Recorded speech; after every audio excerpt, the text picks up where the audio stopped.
Je vais passer la parole maintenant à Monsieur Avzou, concepteur de mobilier urbain. On a la déléguée à l'accessibilité a dit un mot tout à l'heure du mobilier urbain, parce que vous avez été amenés à travailler ensemble. Donc, dites-nous, de votre point de vue à vous, comment vous contribuez donc à ces espaces publics et que faites-vous pour qu'ils soient heureux ?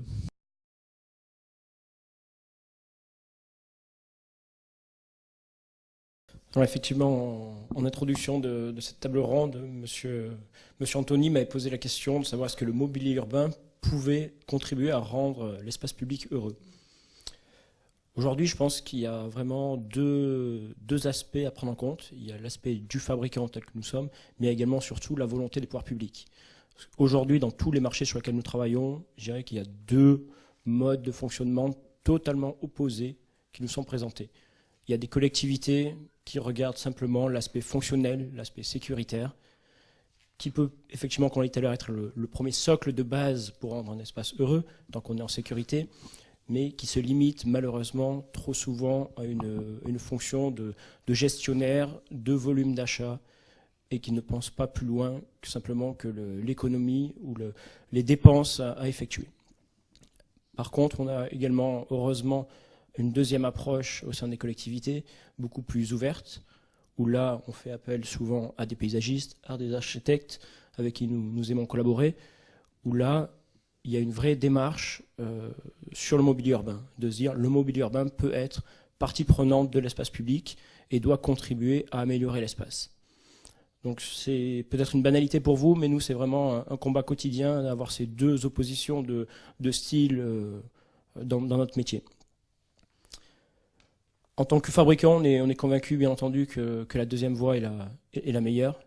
On aimerait être au contact, je dirais, quotidien avec tous les concepteurs d'espace public pour pouvoir proposer, nous, des solutions adaptées. Parce qu'on peut ouvrir aujourd'hui des catalogues de fabricants, vous avez du mobilier de toutes sortes, de toutes variétés, mais il faut se poser, je pense, les bonnes questions pour choisir le bon mobilier dans le bon espace. Donc on peut revenir à ce que vous disiez tout à l'heure, par exemple sur le banc, ça a été évoqué aussi dans la première table ronde.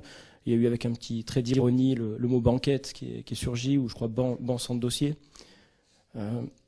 Effectivement, ça existe, mais il faut se poser la question de savoir est-ce que c'est utile ou pas. Moi je pense que oui, selon l'espace, selon le lieu. On ne peut pas traiter de la même manière un lieu d'attente où une personne, un citoyen va s'asseoir de quelques secondes à quelques minutes, où là la banquette pourrait être tout à fait appropriée, ou à l'inverse, un lieu où les personnes viennent pour se reposer, se détendre dans un parc où là le moment de pause va être beaucoup plus long. Donc je pense que ce n'est pas un problème d'objet, mais c'est vraiment un problème d'usage d'objet dans son espace. Il faut qu'on reste vraiment remettre le citoyen, l'usager au centre du débat et se dire est-ce que la personne qui va utiliser mon mobilier va être dans sa zone de confort, dans quelque chose qui l'intéresse. Et c'est rarement le cas, malheureusement, actuellement. Je pense que le mobilier urbain, globalement, doit être un outil d'urbanisme indissociable du projet urbain.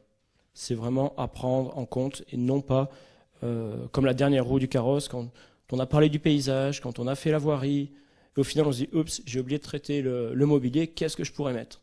Et là, bon, on prend le premier mobilier qui nous tombe sur la main. Donc il faut réintégrer, je pense, notre notion de mobilier vraiment en amont des réflexions. Vraiment, je vais repartir sur l'exemple du banc, qui est le symbole du séjour urbain. Mais on parlait d'accessibilité, de normes tout à l'heure. On a travaillé beaucoup l'année dernière sur ce sujet normatif. Et là, je trouve qu'on est un petit peu en opposition entre vouloir imposer des normes et par rapport à ce que vous disiez tout à l'heure, respecter l'usager. Dans la norme qu'on voulait nous imposer, on voulait mettre des hauteurs d'assises uniformes partout. Pensez-vous que ce soit judicieux d'avoir la même hauteur d'assises si on propose le banc pour une aire de jeu pour enfants que, par exemple, une maison de retraite? Donc on revient un petit peu à votre exemple du cimetière tout à l'heure où il y a l'accessibilité qui pose problème. Je pense qu'il y a l'usage du banc également qui doit être pensé. Donc il faut qu'on fasse très attention, et je pense que les pouvoirs publics ont une responsabilité là-dedans, quand on veut normer les choses, qu'on les fasse à bon escient, en gardant toujours l'intérêt de l'usager derrière. Bien évidemment, je ne parle pas des aspects sécuritaires qui doivent être pris en compte obligatoirement dans toutes nos conceptions. Vous m'avez posé la question également sur l'aspect plutôt maintenance, pour venir sur le sujet durabilité un petit peu. Oui, c'est ça. Puis en la complétant par l'aspect qu'a évoqué un intervenant précédent sur l'usage parfois insolite ou imprévu des espaces ou du mobilier. Donc, est-ce que vous vous êtes interrogé par rapport à ça? Et globalement, est-ce que vous vous organisez pour avoir des retours par rapport à comment sont utilisés vos produits? À ce jour, on a malheureusement très très peu de retours de l'usage, mais on arrive quand même à tirer une conclusion générale.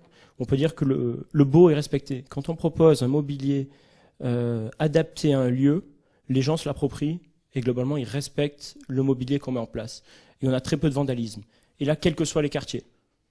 Parce qu'effectivement, on essaie de proposer du mobilier adapté à un lieu. On ne veut pas mettre le même mobilier partout dans la ville, dans les mêmes quartiers, mais ça ne veut pas dire faire du beau que dans des beaux endroits. On peut travailler des quartiers sensibles intelligemment en mettant du beau et le mobilier est respecté au final. C'est une grosse crainte souvent des pouvoirs politiques de dire est-ce qu'on investit ou pas sur des places dans des zones sensibles. Nous, on a des très bons retours d'expérience où effectivement le mobilier est respecté dans toute zone. Donc on n'a pas d'études, je dirais, qualitatives précises, mais on a des tendances générales. À partir du moment où les espaces sont bien travaillés, les gens doivent être heureux et du coup le mobilier est respecté. Alors c'est quoi mettre du beau? C'est du fonctionnel, du solide? De quelle définition vous donnez au beau là en l'occurrence? Tout dépendra de l'espace où vous êtes, mais je dirais que le beau c'est à partir du moment où le mobilier est adapté au lieu, tout simplement. On ne parle pas d'esthétique, parce qu'esthétique tout le monde peut juger quelque chose d'agréable à regarder ou non, selon ses propres critères. Donc je suis pas dans le beau esthétique, mais vraiment dans le beau, je dirais une bonne adéquation entre l'usage, l'esthétique, le coût et le lieu. Voilà globalement les points principaux que je voulais souligner aujourd'hui. Sur la maintenance, vous demandez si on le prenait en compte dans la conception. C'est une de vos interrogations ce matin. Oui, bien entendu, on doit en tenir compte, mais on voit que ça dépend essentiellement des matériaux utilisés. Quand on est sur des matériaux type béton, on nous parle très très peu de maintenance, de pièces de rechange. Si par contre on travaille sur du bois, la question vient immédiatement. Donc c'est vraiment selon le type de mobilier proposé.